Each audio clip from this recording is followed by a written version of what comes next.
agar siz 1 iyulgacha ariza bermasangiz, keyingi oyda olishingiz kerak bo'lgan pulingizdan ayrilib qolishingiz mumkin. Bu gap qo'rqitish uchun aytilmayapti. Bu juda muhim ogohlantirish.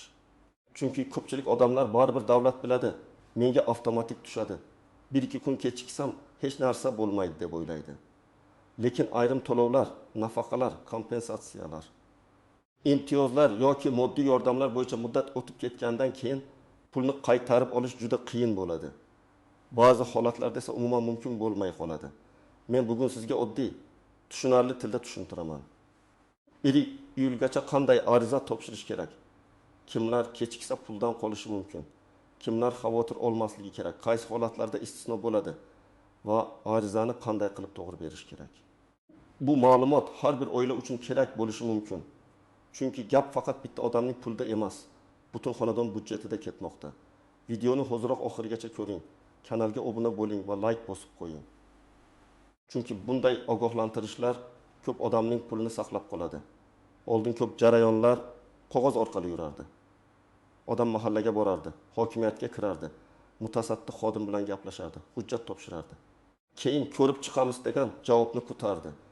Ba'zi joylarda odamning holati hamma bilganligi uchun, masalan, kam ta'minlangan oila, nogironligi bor shaxs, yolg'iz ona, pensiyaga chiqqan fuqaro yoki ijtimoiy yordamga muhtoj xonadon bo'lsa, mahalla yoki tegishli idora o'zi xabar berib turardi.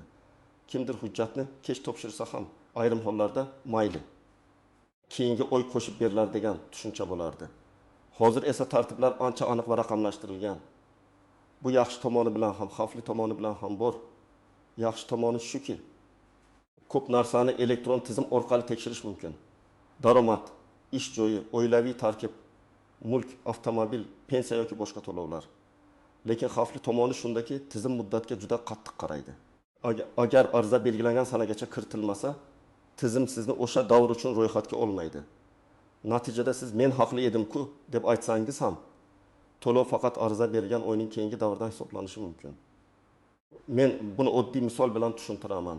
Faraz qilaylik, bir oilaga oyiga 600 ming so'm miqdorida yordam berilishi kerak. Agar bu oila iyun oyida ariza topshirsa va barcha shartlarga mos kelsa, iyuldan boshlab to'lov olishi mumkin. Lekin ular vaqt bor deb yurib, 3 iyul kuni ariza topshirsa, ba'zi tartiblarda iyul oyi uchun pul hisoblanmaydi. To'lov avgustdan boshlanishi mumkin. Bu degani, oddiygina 3 kunlik kechikish 600 ming so'm yo'qotish bilan tugashi mumkin.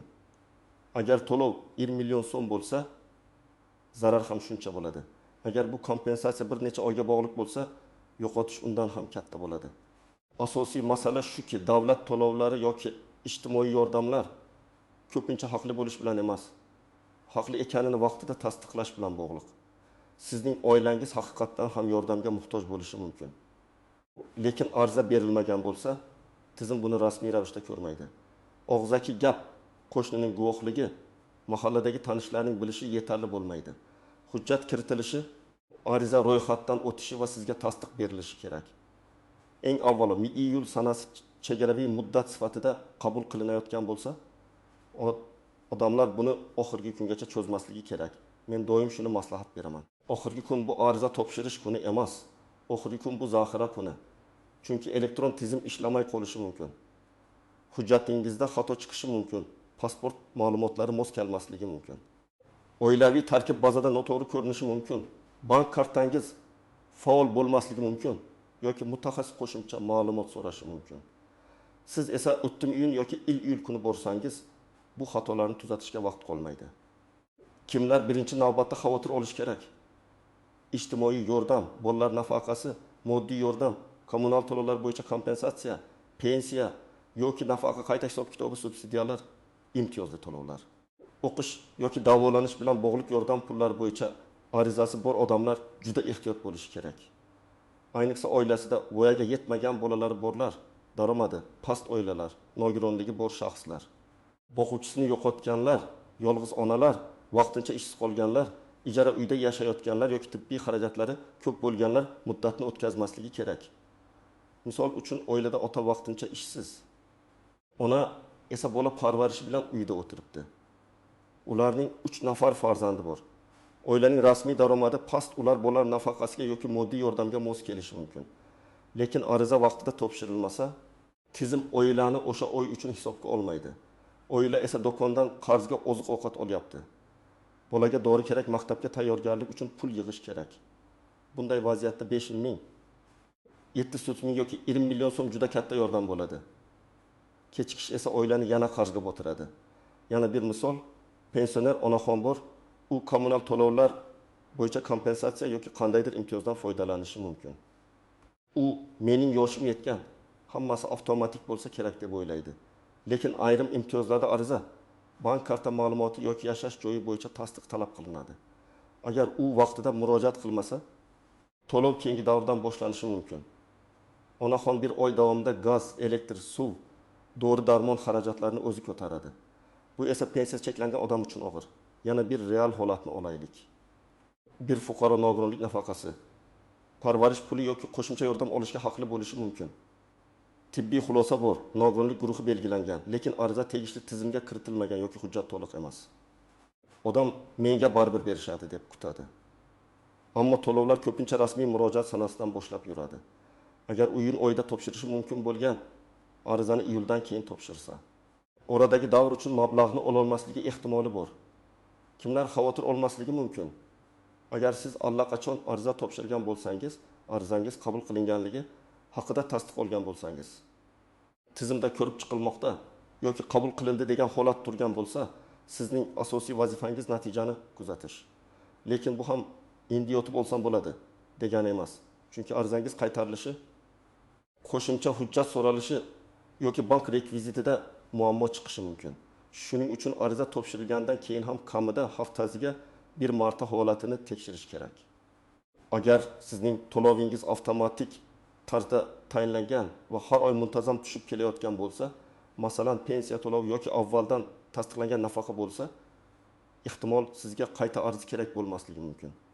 Lekin bu yerda eng katta xato shuki, odam o'z to'lovining aynan qaysi tartibga kirishini bilmaydi.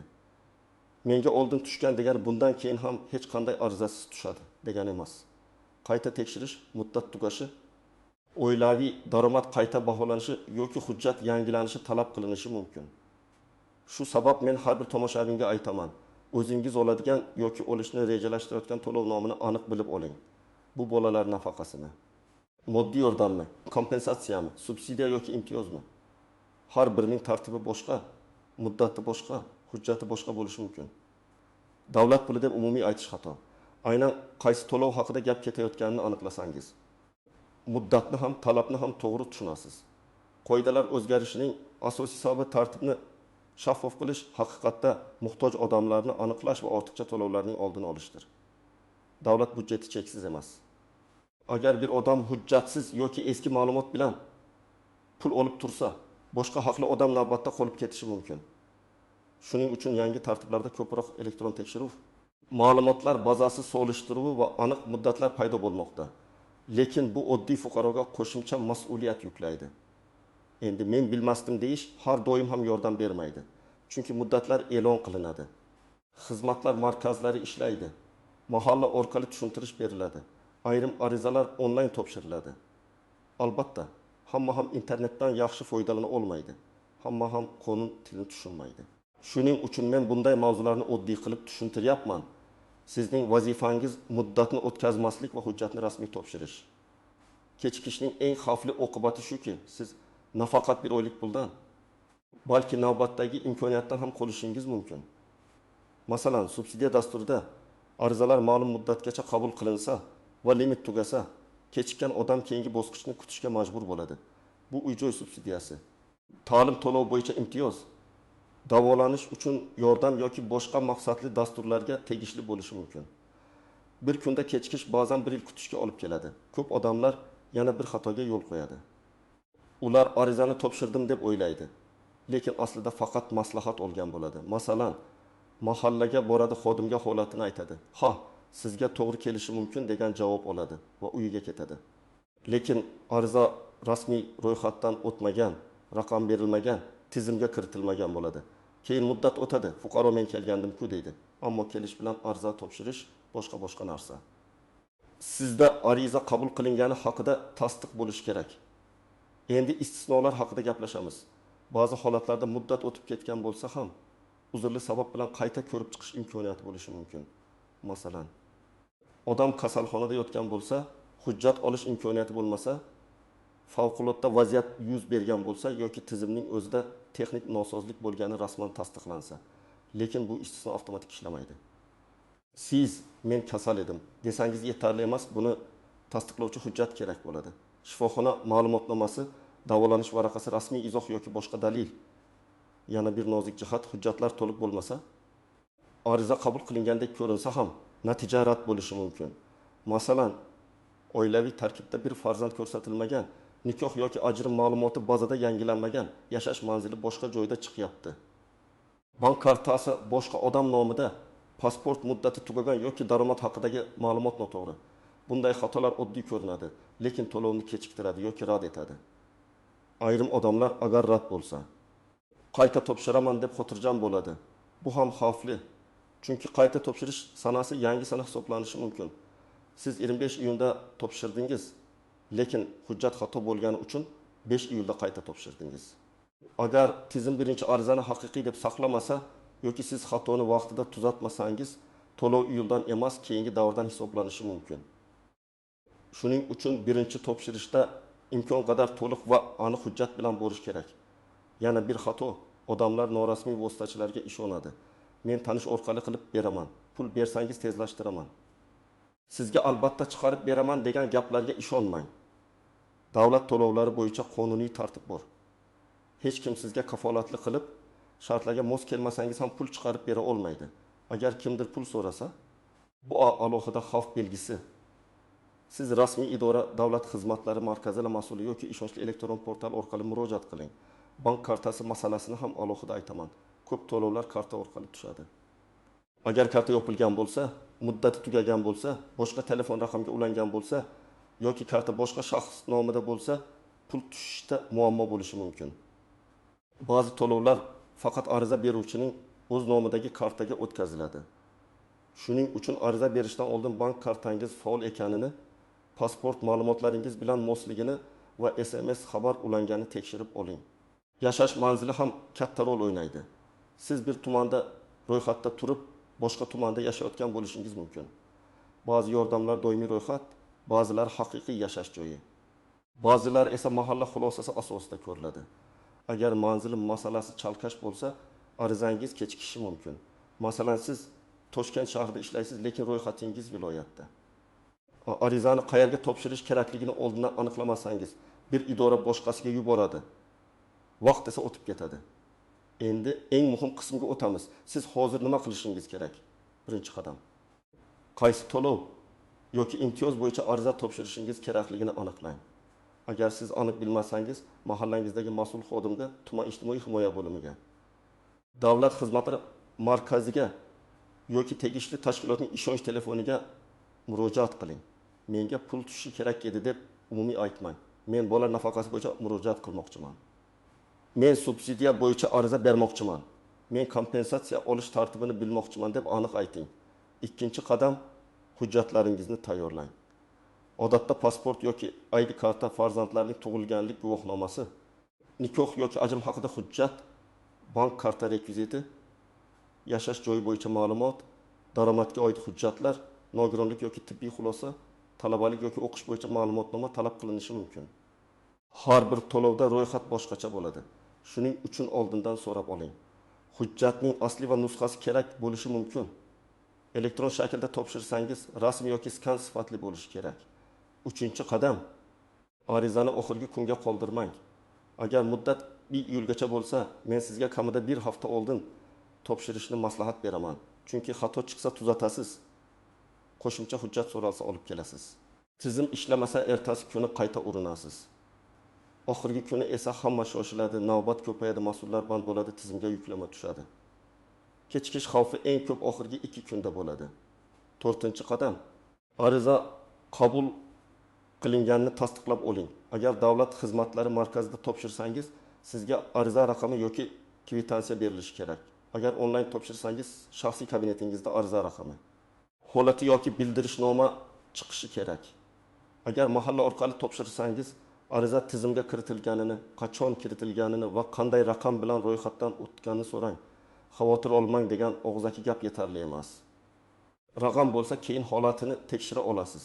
5-qadam ma'lumotlaringizni tekshiring.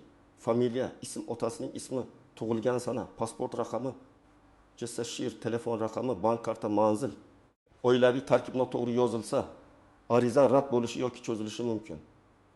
Ayniqsa telefon raqamini to'g'ri kiriting, chunki ko'p xabarlar SMS orqali keladi.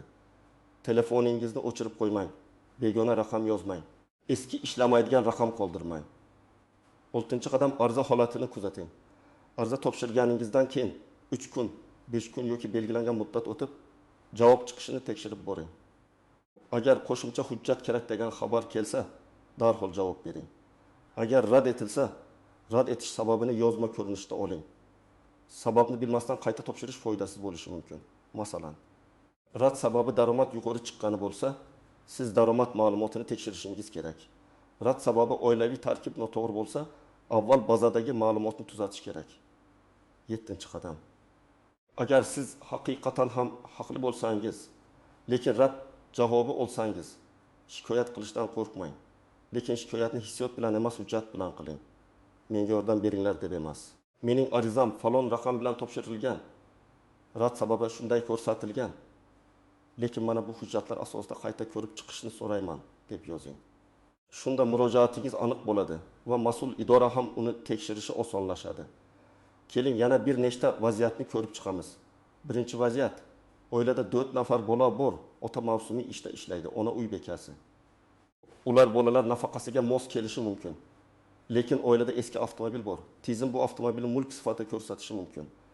Agar avtomobil allaqachon sotilgan bo'lsa, lekin rasmiylashtirilmagan bo'lsa, muammo chiqadi.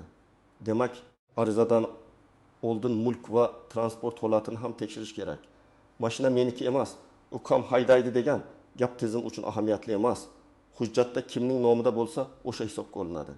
Ikkinchi vaziyat: ayol ajrashgan. 2 farzandi bor, aliment olmaydi. U yordamga murojaat qilmoqchi. Lekin ajrim hujjati bazada ko'rinmasligi yoki aliment bo'yicha ma'lumot aniq bo'lmasligi mumkin. Bunday holatda sud qarori, aliment bo'yicha ijro hujjati yoki tegishli ma'lumotnoma kerak bo'lishi mumkin. Agar bu hujjatlar vaqtida tayyor bo'lmasa, ariza kechikadi. Shuning uchun men yolg'izman deyish yetarli emas. Buni rasmiy hujjat tasdiqlashi kerak. 3-vaziyat: talaba kontrakt to'lovi yoki ta'lim bilan bog'liq imtiyozga ariza bermoqchi. U o'qish joyidan ma'lumotnoma olishi kerak, lekin dekanat yoki buxgalteriya kechiktiradi. Natijada talaba muddatni o'tkazib yuboradi. Bunday holatda hujjatni oxirgi kunga qoldirmaslik ayniqsa muhim. O'qish joyidan olinadigan ma'lumotnomalar ba'zan bir kunda tayyor bo'lmaydi. Elektron tizimdan olish mumkin bo'lsa ham, bazada muammo bo'lishi ehtimoli bor. 4-vaziyat: nogironligi bor fuqaroning parvarishiga qarayotgan qarindosh parvarish puli yoki yordam olishni kutmoqda. Lekin parvarish qiluvchi shaxsning o'zi boshqa ishda rasmiy band bo'lib chiqsa yoki bir vaqtning o'zida boshqa to'lov olayotgan bo'lsa, shartlarga mos kelmasligi mumkin. Bu yerda ham oldindan maslahat olish kerak. Hamma qarindosh ham parvarish puli olishi mumkin deb o'ylash noto'g'ri. Shartlar aniq tekshiriladi. 5-vaziyat: odam bank kartasini yaqinda almashtirgan, lekin eski karta arizada qolgan. To'lov tasdiqlanadi, lekin pul tushmaydi. Keyin fuqaro pulim qani deb yuradi. Aslida muammo to'lovda emas, rekvizitda bo'ladi. Shuning uchun karta raqami, hisob raqam, bank ma'lumotlari va shaxsiy ma'lumotlar mosligini tekshirish shart. Birinchi xato: muddatni noto'g'ri tushunish. iyulgacha degani ko'pincha iyul kuni kechqurungacha bemalol topshirsa bo'ladi degani emas. Har bir tizimda ish vaqti, qabul vaqti elektron platforma rejimi bo'lishi mumkin.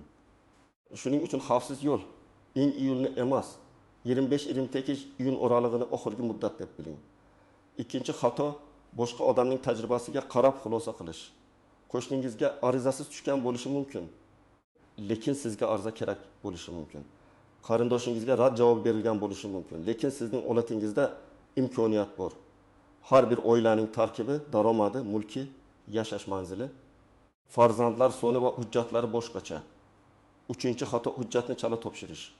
Ba'zi odamlar keyin olib kelaman deb o'ylaydi, lekin ayrim tizimlar chala hujjatni qabul qilmaydi yoki arizani rad etadi. Agar qo'shimcha hujjat so'ralgan bo'lsa, uni belgilangan muddatda kiritish kerak. Aks holda ariza yopilib ketishi mumkin. To'rtinchi xato rad javobini o'qimaslik. Odamlar ko'pincha rad bo'ldi deganini eshitadi-yu. Sababini aniqlamaydi. Sababini bilsangiz muammoni tuzatasiz. Sababini bilmasangiz yana o'sha xatoni takrorlaysiz. Rad javobi yozma bo'lsa, uni saqlab qo'ying, keyingi murojaatda kerak bo'ladi dedi. 5-xato vaqtida maslahat olmaslik.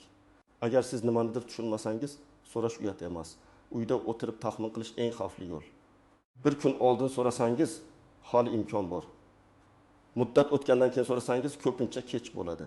Bugunoq o'zingiz va oilangiz bo'yicha tekshiruv qiling. Sizda qaysi to'lovlar bor, qaysi yordamga ehtiyoj bor, qaysi arizalar topshirilgan, qaysilari topshirilmaganini yozib chiqing. Oddiy daftar oching yoki telefoningizga qayd qiling. To'lov nomi, topshirish muddati, kerakli hujjatlar, murojaat qilingan joy va ariza raqamini alohida yozing. Bu tartib sizni asabiylikdan ham, pul yo'qotishdan ham saqlaydi. Agar oilangizda yoshi katta odamlar bo'lsa, ularni yolg'iz qoldirmang.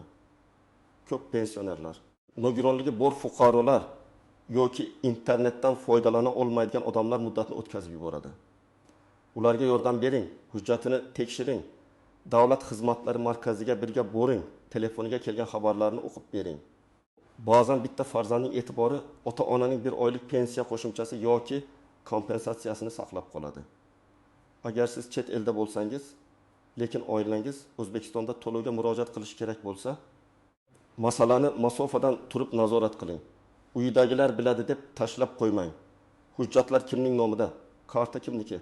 Arizani kim topshiryapti? Qaysi sanada topshiryapti? Tasdiq raqami bormi? Hammasini so'rang. Chet elda ishlab turgan odamning oilasi ko'pincha ijtimoiy yordamga mos kelmasligi ham mumkin. Chunki pul o'tkazmalari daromad sifatida ko'rilishi ehtimoli bor. Shuning uchun oldindan aniq maslahat oling. Agar siz arizani onlayn topshirsangiz, screenshot qiling, ariza raqamini saqlang, elektron xabarni o'chirib yubormang. Agar telefoningiz almashtirilsa yoki ilova o'chib ketsa, keyin isbotlash qiyin bo'ladi. Agar qog'ozda topshirsangiz, qabul qilingan sana va mas'ul shaxs belgisi tushgan nusxani saqlang. Bu oddiy ehtiyot chorasi, lekin kerak bo'lganda juda katta yordam beradi. Demak, asosiy gap bitta. Agar siz iyulgacha ariza topshirishingiz kerak bo'lgan to'lov, yordam, subsidiya, kompensatsiya yoki imtiyoz bo'yicha kechiksangiz, puldan qolishingiz mumkin. Haqli bo'lishning o'zi yetarli emas.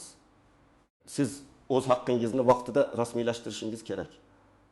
Arizani oxirgi kunga qoldirmang, hujjatlarni to'liq tayyorlang, qabul qilinganini tasdiqlang va holatini kuzatib boring. Men sizdan iltimos qilaman. Bu ma'lumotni faqat o'zingiz uchun emas, yaqinlaringiz uchun ham tekshiring. Ota-onangiz, qo'shningiz, farzand oilalar, yolg'iz onalar, pensionerlar, nogironligi bor tanishlaringizga ayting. Balki aynan sizning ogohlantirishingiz bilan kimdir o'z pulini yo'qotmaydi. Izohlarda yozib qoldiring. Sizda qaysi to'lov yoki ariza bo'yicha savol bor? Muddatlar sizga tushunarlimi? Ariza topshirishda qanday muammoga duch keldingiz? Men keyingi videolarda eng ko'p berilgan savollarga alohida javob beraman. Agar video foydali bo'lgan bo'lsa, like bosing, kanalga obuna bo'ling va bildirishnomalarni yoqib qo'ying. Chunki bunday ma'lumotni bir kun kech eshitish ham odamni puldan qoldirishi mumkin.